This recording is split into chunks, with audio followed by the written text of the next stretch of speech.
우리가 잘 알고 있는 중요한 과학 법칙, 물리 법칙으로부터 오늘 말씀을 시작해 보려고 합니다.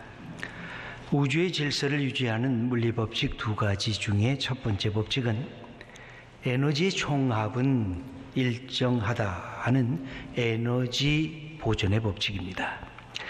이 에너지는 모양만 바뀔 뿐이지 에너지의 총량은 같다고 하는 법칙입니다. 두 번째 법칙은 열역학 제2의 법칙인데 우주의 엔트로피가 항상 증가하고 있다고 하는 법칙입니다. 이 엔트로피 증가라고 하는 이 엔트로피는 에너지 전환, 에너지 변화라고 하는 뜻이 담겨 있습니다.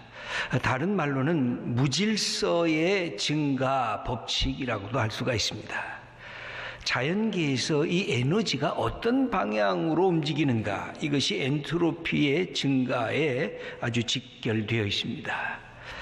그런데 놀랍게는 우주는 지금 멸망하지 않고 계속 생성되고 있고, 우리의 이 지구촌에도 이 생명이 점점 이렇게 커져 나가고 있습니다. 물리학의 문외한인 제가 이것을 보게 될 때는 무언가 이 엔트로피가 증가가 되면서 카오스적으로 무질서 속에 빠지는 것을 막는 더 강력한 힘이 있다는 것입니다. 그것을 우리가 믿고 있는 신앙으로 생각한다면 하나님이라고 고백할 수가 있습니다. 우리가 산불이 나면 산의 나무들이 다 잿더미로 변하게 됩니다. 그래서 이제 이 무질서, 엔트로피 증가의 무질서로 이렇게 바뀌어질 것이라고 생각해 보면, 그런데 그 다음 해에 그곳을 가보면 전혀 그렇지가 않습니다. 자연의 흙 속에서 풀과 나무의 새로운 생명이 자라나는 것을 볼 수가 있습니다. 이게 어떻게 가능할까요? 무질서인 엔트로피의 증가를 막는 것이 뭘까요? 그것은 태양 에너지입니다. 태양 에너지가 하늘에서 따뜻하게 이 지구촌을 비추게 되면 바로 식물들은 그 에너지를 받고 다시 생명의 잉태를 경험하는 것입니다. 동물과 인간은 어떠할까요? 엔트로피를 증가하는 그 법칙 속에 동물들도 나오면 그냥 무질서의 파괴와 죽음으로 몰아갈 수밖에 없습니다. 여러분, 동물의 세계를 보면 동물이 출산하는 모습을 종종 이렇게 집중 조명하면서 보여줄 때가 있습니다. 이 새끼들은 태어나자마자 어떻게든지 일어서려고 애를 씁니다. 5분이면 일어나고, 아무리 잘 일어나지 못하는 짐승들도 한 30분이면 일어나서 어미 뒤를 뒤따라가는 것을 볼 수가 있습니다. 여러분, 이 생물이 일어나는 것만으로, 동물이 일어나는 것만으로도 이게 생명이 보장되는 것일까요? 아니에요. 거기에는 어미의 노력이 들어갑니다. 어미가 이 사랑의 에너지를 새끼들에게 부여하는 것입니다. 사람은 어떻습니까? 사람이 일어나서 걸으려고 하면 1년 이상의 세월이 필요합니다. 그렇게 오랜 세월이 필요한 인간이 생명이 있다는 게 뭘까요? 우리가 이렇게 생명을 갖고 이만큼 나이까지 살 수 있다는 것은 뭘까요? 이 엔트로피의 증가를 차단하는 또 다른 에너지가 우리 속에 들어왔기 때문에 그렇습니다. 그게 뭘까요? 그게 어머니의 사랑의 에너지입니다. 어머니가 나를 낳고 젖 먹이고 먹여주고 대소변 가려주고 길러주고 보살피는 어머니의 사랑의 에너지가 이 엔트로피가 증가되는 무질서의 이 모든 방향성을 뒤틀어 버리는 것입니다. 이 엔트로피가 증가되는 것이 인간에게 어떤 면에서 나타나냐면, 인간이 미워하고 인간이 분노하면 여러분, 인간이 때려 부시기를 시작합니다. 인간이 싸움을 합니다. 인간이 전투를 하고 전쟁을 일으키면 이 거대한 질서들이 순식간에 파괴가 됩니다. 그게 미움과 분노가 갖고 있는 에너지라고 할 수가 있습니다. 엔트로피 증가하는 에너지입니다. 이것을 막는 힘이 뭘까요? 그것은 이 극복하는 힘이라고 하는 것은 인간의 사랑, 인간의 국률, 인간의 보살핌이라고 하는 생명의 에너지가 들어갈 때 이것이 극복이 되는 것입니다. 보통 우리들은 이 미움의 에너지와 사랑의 에너지가 우리의 삶에서 끊임없이 충돌을 합니다. 그래서 때로는 파괴하고 때로는 때려부시고 때로는 죽음으로 몰아갑니다. 그럼에도 불구하고 우리가 이렇게 생명을 갖고 살고 있다는 것은 무슨 뜻일까요? 사랑의 에너지가 미움의 에너지를 끊임없이 극복해 나간다는 것이, 이기고 있다는 것입니다. 그래서 나라는 생명이 있다는 것은 굉장한 사랑의 에너지가 우리 주위에 있기 때문에 그렇습니다. 그렇게 세상 속이 험난하게 돌아가고 파괴되고 무너지는 것 같아도 그 속에서 사랑의 에너지를, 돌봄의 에너지들이 있을 때 우리가 이만큼 강건하게 살아갈 수가 있는 것입니다. 사랑이 이긴다는 것입니다. 오늘 모세의 출생의 비밀이 실려있는 글을 우리가 읽었습니다. 여기에도 이 두 가지의 법칙이 충돌을 합니다.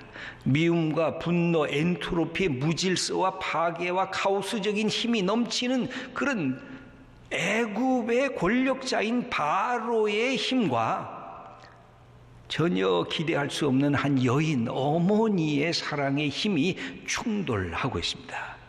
그런데 오늘 본문을 보면 이 사랑의 힘이 이겼다는 것입니다. 아주 놀랍지 않습니까? 애굽의 바로는 이 이스라엘 히브리 사람들이 자꾸만 많아지는 것이 두려웠습니다. 그래서 어느 날 파괴 명령을 내립니다. 이 무질서와 카오스 속으로 빠져들어가게 하는 명령을 내리는데 출애굽기 1장 22절을 함께 읽겠습니다. 그러므로 바로가 그의 모든 백성에게 명령하여 이르되 아들이 태어나거든 너희는 그를 나일강에 던지고 딸이거든 살려두라 하였더라. 여러분, 가부장적 사회, 권력을 지향하는 사회 속에서 여성들은 인권의 대접을 받지를 못했습니다. 어느 시대나 그랬습니다.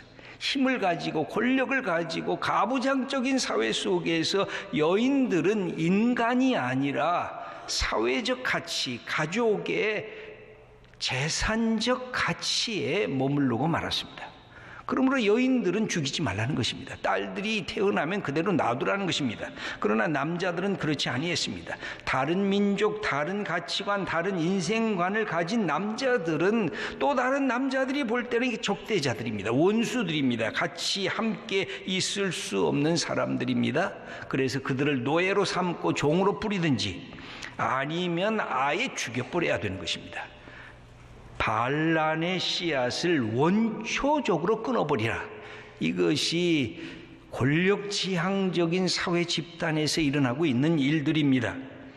이스라엘 백성들의 숫자가 자꾸 많아지는 것을 바로 왕은 두려워해서 이렇게 남자들을 남자아이가 나면은 나일강가에 갖다 버리라고 그렇게 명령을 했습니다. 오늘 이야기가, 이 모세의 이야기가 이런 위기 속에서 나타나고 있는 것입니다.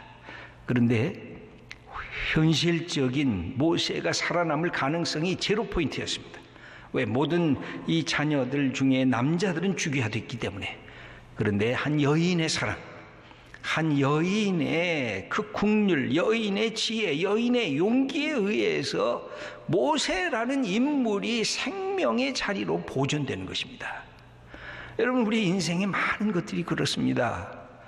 세상이 그렇게 살벌하게 사납게 흘러가고 서로 질시하고 시기하고 무너뜨리려고 하고 끌어내리려고 하고 때로는 싸움하고 전쟁을 일으키는 이 세상 속에서 생명을 만드는 사람들이 있어요. 그 중에 대표적인 것이 오늘 나오는 이 어머니들입니다. 이 출애굽기 2장 2절의 말씀을 함께 읽겠습니다. 그 여자가 임신하여 아들을 낳으니 그가 잘생긴 것을 보고 3달 동안 그를 숨겼으나, 여기 보면 히브리 여인이 결혼하고 나서 임신하게 됐습니다. 그래서 아들을 낳았습니다. 그런데 성경에 그렇게 써 있습니다. 아들을 보니까 잘생겼다는 것입니다. 여러분, 남의 집 아들이 아무리 잘생겼어도 계속 잘생겼다는 말 잘 안 합니다. 한 번 하고 립 서비스로 하고 나서는 끝나는데, 우리 어머니들은 내가 낳은 10달 동안 내 몸에 함께 있다가 낳은 내 아들을 보면서 잘생긴 것입니다. 제일 처음에는 전체 모습도 잘생겼는데 자세히 보니까 눈썹도 잘생기고 이마도 잘생기고 눈도 잘생기고 코도 잘생겼다는 겁니다. 여러분, 모든 아들들, 어머니들이 어렸을 때부터 잘생겼다 해서 이렇게 여태까지 생명을 부지하는 것입니다. 어머니가 너 못생겼다고 구박을 줬으면 우리의 생명이 풍전등화처럼 사라졌을는지도 몰라요. 여기에 보면 놀랍게도 이 말은, 잘생겼다 하는 말은 좋다라는 뜻입니다. 선하다라는 말입니다. 하나님께서 하늘과 땅을 창조하신 다음에 하나님이 뭐라 그러셨습니까? 보시기가 참 좋구나, good 그랬습니다. 마지막 날에는 very good 그랬습니다. 진짜 좋구나. 그때 이 모습을, 그 감탄사를 이 어머니가 자기 아들 아기 모세를 보면서 좋구나 그렇게 생각을 했던 것입니다. 근데 놀랍게도 이게 한 여인 어머니의 이야기만이 아니라 하나님도 하신 말씀으로 성경은 기록이 되어 있습니다. 사도행전 7장 20절을 보면 이렇게 기록이 되어 있습니다. 그때 모세가 났는데 하나님 보시기에 아름다운지라. 하나님이 보았는데도 아름다웠다는 것입니다. 여기에는 더 인간적인 잘생김, 그것을 뛰어넘는 하나님의 계시적 뜻이, 섭리가 담겨져 있습니다. 하나님께서 이 아기 모세를 통해서 새로운 창조를 준비하고 있었다는 것입니다. 이제 태어나는 아기를 통해서 새로운 민족을 만들겠다는 것입니다. 지금까지 살아왔던 노예의 삶, 종살이를 하는 억압의 이 삶에서부터 해방되는 새로운 민족을 만들겠다고 하는 하나님의 마음입니다. 여러분, 그러나 현실은 어떠했습니까? 바로 왕의 명령이 아주 엄중했습니다. 무질서와 카오스와 죽음이 점점 가까워오고 있습니다. 이런 바로 왕의 파괴와 무질서를 이겨내는 전략이 필요했습니다. 여기에서 이 어머니의 이 용감성, 어머니가 갖고 있는 지혜로움이 오늘 본문에 기록이 되어 있습니다. 그냥 내버려 두지 않았습니다. 그냥 포기하지 않았습니다. 그냥 될 대로 되라고 방치하지 않았습니다. 저는 이 본문을 읽으면서 하나님의 뜻이 인간으로 하여금 생각하게 해요. 여러분, 예수님 믿잖아요. 신앙이란 생각하는 거예요. 하나님의 은혜라고 해서 생각을 멈추는 게 아니에요. 하나님의 은혜라고 해서 내가 공고히 어떻게 할까 묻지 않는 것이 아니에요. 하나님의 뜻이 무엇일까 묻고 생각하고, 하나님이 내게 주신 지혜를 짜내고 연구하고, 내 손이 움직이고 내 발이 움직이고 수고하고 땀 흘리고 애쓰는 삶의 그 과정을 요청하는, 하나님은 하나님의 방식, 하나님의 지혜, 하나님의 사람을 친히 찾으시면서 이것을 행하기를 원하시는 거예요. 그럼 어떻게 했을까요? 여기 보면 3절 말씀을 읽겠습니다. 더 숨길 수 없게 되매 그를 위하여 갈대 상자를 가져다가 역청과 나무진을 칠하고 아기를 거기 담아 나일강과 갈대 사이에 두고, 어머니가 여기에 누이가 있었습니다. 누이의 이름은 미리암이었습니다. 누이에게 이야기를 했을 것입니다. 저 갈대 밭에 가서 갈대를 꺾어 와라. 갈대 상자를 만들지, 아마 열심히 만들었을 겁니다. 그리고 거기에다가 어떻게 했습니까? 여기 칠했습니다. 뭘 칠했습니까? 역청과 나무진을 칠했습니다. 왜 그랬습니까? 물이 새 들어오지 않도록, 내 아이가 보호되도록. 그리고 거기에다가 아기를 담고 뚜껑을 덮었습니다. 한 석 달간은 그렇게 하지 않고 숨겨두었던 것 같습니다. 그런데 아기의 울음소리가 자꾸만 커졌습니다. 사람들은 저 사람이 저게 남자인가 여자인가 사람들이 관심을 갖기 시작을 합니다. 이제 그대로 노출이 되면 안 됩니다. 왕명불복종죄로 부모가 대신 죽어야 할 자리까지 갔습니다. 그래서 어떻게 하든지 마지막 선택을 하는데 생각하고 지혜롭게 판단해서 여기까지 오게 되었다는 것입니다. 어머니의 마음은 생명을 살리고자 하는 모든 수단과 방법과 지혜를 총동원했습니다. 그래서 아마 이 큰딸이었던 미리암에게 얘기를 했을 것입니다. 얘야, 너 좀 나가봐라. 이 바로의 공주가 때때로 나일강에 나와 목욕을 한다는 소문이 있는데 네가 좀 알아봐라. 그 시간이 언제인지 그 장소가 언제인지 탐문 좀 해봐라. 그리고 내가 이 갈대 상자를 갈대 숲에 놓고 서서히 움직여봐라. 그래서 그 공주가 이 갈대 상자를 볼 수 있도록 좀 그렇게 해봐라. 아마 이야기했을 것입니다.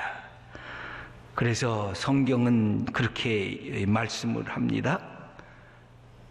공주가 이 갈대 상자를 보게 됩니다. 여기까지 이 어머니와 누이가 했던 그 모든 노력과 수고가 이게 한두마디로 이렇게 기록이 되어 있어요. 그리고는 공주가 이 갈대 상자를 보고 뚜껑을 열었습니다. 그랬더니 사내 아이가 그 안에 누워 있었습니다. 그런데 공주를 보자 앙 하고 울었다고 성경은 기록하고 있는데, 여러분 6절 말씀을 함께 읽겠습니다. 열고 그 아기를 보니 아기가 우는지라 그가 그를 불쌍히 여겨 이르되 이는 히브리 사람의 아기로다. 바로 왕 자기 아버지가 히브리 사람 남자아이들은 다 죽여버려라, 저 나일 강가에 갖다 버려라 하는 명령을 알고 있었습니다. 그런데 이 아이가 히브리 사람의 아들인 것이 틀림이 없었습니다. 그런데 놀랍게도 하나님께서 이 바로의 딸에게 무엇을 불러일으켰는가? 동정심을 불러일으켰습니다. 불쌍히 여기게 했습니다. 여인으로서 모성애를 움직이게 했습니다. 어린아이를 본 여인의 마음이 잘생긴 사내아이가 울고 있는 그 모습에 이 바로의 딸인 공주의 마음이 움직이게 됐습니다. 그때 바로 미리암이라고 하는 누이가 나타났습니다. 이 아이를 위해서 유모를 제가 어디서 구해볼까요? 구해봐라.